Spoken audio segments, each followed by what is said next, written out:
I got made a Queen's Counsel, which is odd since I often used to propose the abolition of the monarchy. Those words, in his own voice, caught on camera the man who is now Prime Minister of the United Kingdom, who bows before King Charles III, who accepts knighthoods and royal honours, who wraps himself in Union Jacks and sings "God Save the King," admitting on video that he regularly proposed destroying the very institution he now serves. This isn't rumour. This isn't speculation. This is Keir Starmer in 2005, casually boasting about his Republican activism like it was a badge of honour. And what makes this absolutely explosive is that the Conservative Party just unearthed this footage and released it to the world. The Prime Minister's own words, destroying his carefully constructed image of patriotic respectability. By the end of this video, you'll understand why this isn't just political hypocrisy. This is the complete destruction of everything Starmer has built his leadership on. Because the man who once wanted to abolish the throne now sits in Downing Street, utterly dependent on the monarchy's legitimacy to survive. And that video proves he never believed a word of the patriotic transformation he's been selling to British voters. This is the exposure that could end his career. Stay until the end, because the full story is even more damning than that single quote suggests. Let me take you back to exactly when and where this bombshell dropped. February 2021, the Guido Fawkes political blog, known for destroying political careers with well-timed revelations, published a video clip that Labour desperately wanted to stay buried forever. The clip shows the then 39-year-old human rights lawyer saying, "I got made a Queen's Counsel, which is odd since I often used to propose the abolition of the monarchy."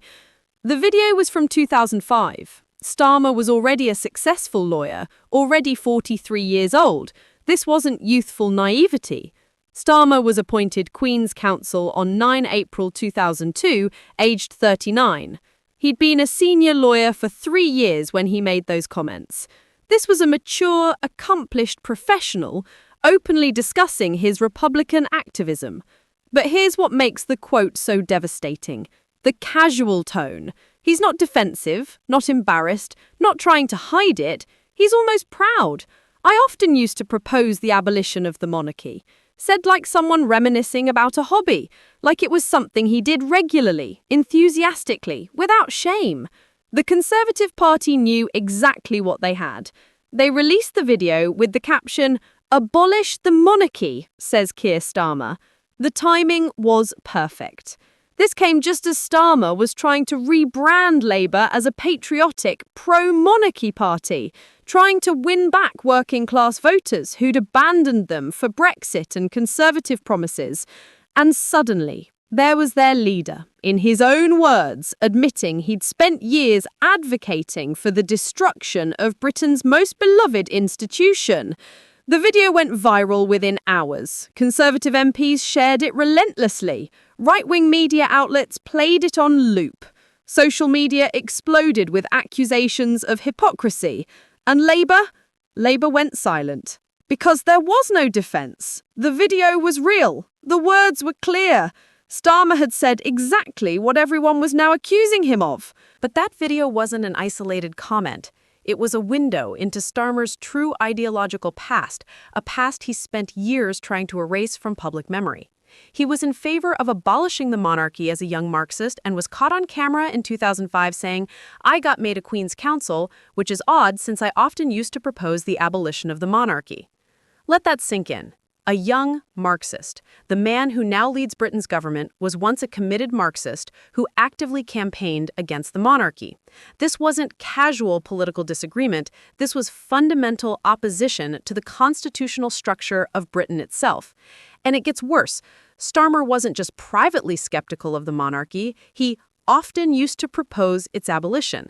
That phrasing suggests activism, speeches, debates, organizing, advocacy. This was someone who made anti-monarchy work part of his political identity. Think about what that means. While building his legal career, while accepting the title of Queen's Counsel, literally meaning counsel to the Queen, while enjoying all the prestige and privilege that came with working within Britain's establishment legal system, he was simultaneously arguing that the entire monarchical structure should be destroyed. The hypocrisy was staggering even then. He took the Queen's title, he took the honor, he took the career advancement, and then he argued the Queen shouldn't exist. But here's what labor spin doctors don't want you to understand. This wasn't just about the monarchy. Opposition to monarchy, especially from a Marxist perspective, is opposition to the entire class structure of British society. It's opposition to hereditary privilege, to constitutional tradition, to the very foundations of how Britain is organized. When Starmer said he wanted to abolish the monarchy, he was saying he wanted to fundamentally restructure Britain from the ground up. And now he's prime minister of that very system, defending every institution he once wanted to tear down. But the real scandal isn't just that he opposed the monarchy, it's that he accepted honors from that monarchy while opposing it. Starmer was appointed Queen's Counsel on 9 April 2002, aged 39. 3 years before that 2005 video, he had already accepted one of the highest honors a lawyer can receive in Britain, a title literally granted by the Crown. Queen's Counsel isn't just a professional designation, it's a royal appointment. It means you are officially recognized by the monarch as one of their senior legal advisors. The title comes with prestige, higher fees, preferential treatment in courts. It's a career-defining honor that opens doors and guarantees success. Starmer took that honor, he used that title, he built his reputation on it. And then just 3 years later, he's on camera calling it odd because he regularly proposed abolishing the very institution that gave him that honor. And it gets worse. Starmer didn't just accept Queen's Counsel, later he accepted a knighthood, becoming Sir Keir Starmer. He personally knelt before the monarch and accepted an honor that explicitly acknowledges the sovereign's authority over him. He's spoken publicly about how meaningful that moment was, how his parents were so proud, how it represented the culmination of his career. But based on that 2005 video, we now know what he really thought, that the entire system was illegitimate and should be abolished. So which is the real Keir Starmer? The Republican activist who wanted to destroy the monarchy, or the grateful knight who cherished his royal honor? The answer is obvious, whichever version gets him power. Fast forward to today, and Starmer has completely reinvented himself. He's now the flag-waving patriot, the defender of British institutions, the respectful servant of King Charles III. In 2022, for the first time ever, Labour sang "God Save the King" at their conference. Under Starmer's leadership, Labour, the party that had never sung the national anthem at its conferences, that had always maintained a skeptical distance from monarchical symbolism, suddenly became royalist enthusiasts. Starmer opened that conference standing beneath a giant image of Queen Elizabeth II, Union Jacks displayed prominently on either side. He praised her as this great country's greatest monarch. The transformation was complete. The former Republican Marxist had become the monarchy's defender. But here's what makes this so calculated. Starmer didn't have a genuine change of heart. He had focus group data. Labour's electoral strategists realized they couldn't win back working-class voters in England without embracing the symbols those voters loved. And working-class England overwhelmingly supports the monarchy. So Starmer did what he always does. He changed his position to match electoral advantage. Starmer's rebranding of himself and the Labour Party as flag-waving patriots who, like their lost Redwall voters, loved their queen and country was entirely strategic. It wasn't about belief, it was about votes. And it worked. Labour won a massive majority in 2024, sweeping those working-class constituencies that had abandoned them. Voters believed Starmer's patriotic transformation was genuine. They believed he'd changed. They believed he now respected the institutions they valued. And then the video surfaced, and suddenly everyone understood it was all an act. The real Starmer, the one caught on camera in 2005, never changed. He just learned to hide it better. But here's what makes this even more explosive. Starmer might have abandoned his Republican beliefs for political convenience, but many in his party haven't. A Labour MP has put pressure on Sir Keir Starmer to move to a better position on the UK's constitution, a polite way of saying, stop pretending and abolish the monarchy like you always wanted to. Inside Labour, there's a growing Republican movement. MPs who remember Starmer's radical past, activists who never wanted him to abandon those principles, young party members who see the monarchy as an outdated, undemocratic institution. They watch Starmer bow to King Charles and feel betrayed. They see him singing God Save the King and feel disgusted because they remember who he used to be. They remember the Marxist lawyer who proudly advocated for the monarchy's abolition.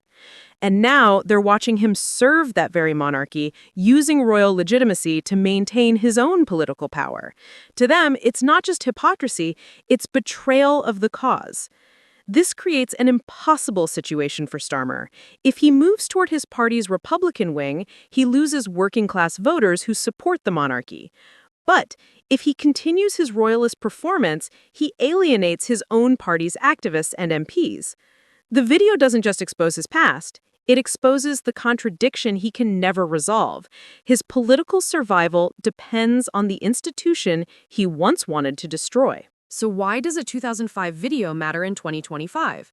Because it destroys the fundamental narrative of Starmer's leadership. He spent years positioning himself as the sensible moderate, the responsible adult, the leader who can unite Britain. His entire political brand is built on appearing trustworthy, consistent, and genuine. That video demolishes all of it. It proves he's not consistent. He holds whatever position is politically convenient. It proves he's not genuine. His patriotic transformation was entirely tactical. And it proves he's not trustworthy. He'll say one thing to activists and another thing to voters, whichever gets him power. Conservative MPs are already using the video in every attack.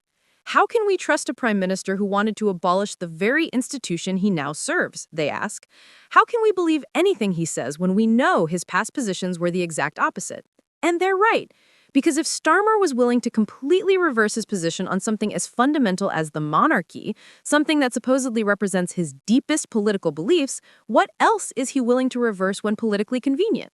Here's the uncomfortable reality that video exposes. Keir Starmer doesn't believe in anything except Keir Starmer's advancement. He was a Republican when that helped his legal career and radical credentials. He became a royalist when that helped him win elections. He opposed the monarchy when it was popular in his circles. He praises the monarchy when it's popular with voters. Does Starmer believe what he says? Of course not. That sentence, written by observers of British politics, captures the truth perfectly. Starmer doesn't believe what he says. He says what he thinks people want to hear. And that 2005 video proves it beyond any doubt. The man who bows before King Charles III once wanted to abolish the throne. The man who sings God Save the King once advocated for the king's position to be eliminated. The man who accepted a knighthood from the crown once argued the crown should be destroyed. This isn't evolution. This isn't growth. This isn't a change of heart. This is calculation. Pure, cynical, political calculation.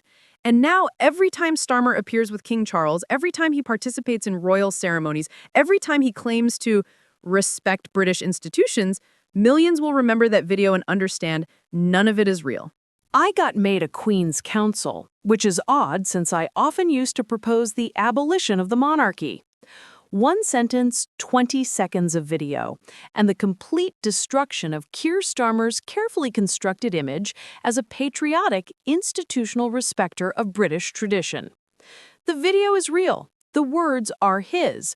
The transformation is fake. And now everyone knows it. This is what happens when your past catches up with you, when the positions you held for ideological reasons get exposed after you've abandoned them for political reasons, when video evidence proves you were never the person you've been pretending to be. Starmer will survive this. He has a massive parliamentary majority and no immediate electoral threat. But his credibility is shattered. His sincerity is destroyed. His claim to be different from cynical, poll-driven politicians is exposed as a lie. The man who once wanted to abolish the king now depends on the king's legitimacy to maintain his own power. That's not just irony, that's poetic justice. What do you think? Is Starmer's transformation genuine, or is it pure political calculation? Can you ever trust a leader who's completely reversed his position on something as fundamental as the monarchy? Share your thoughts below, because this debate is about more than one politician. It's about whether any of them actually believe anything they say. If this video exposed the truth about Starmer's fake patriotism, share it everywhere. The mainstream media will try to bury this story, but the video is out there, the evidence is undeniable, and the truth is clear. The Prime Minister wanted to destroy the throne he now bows before.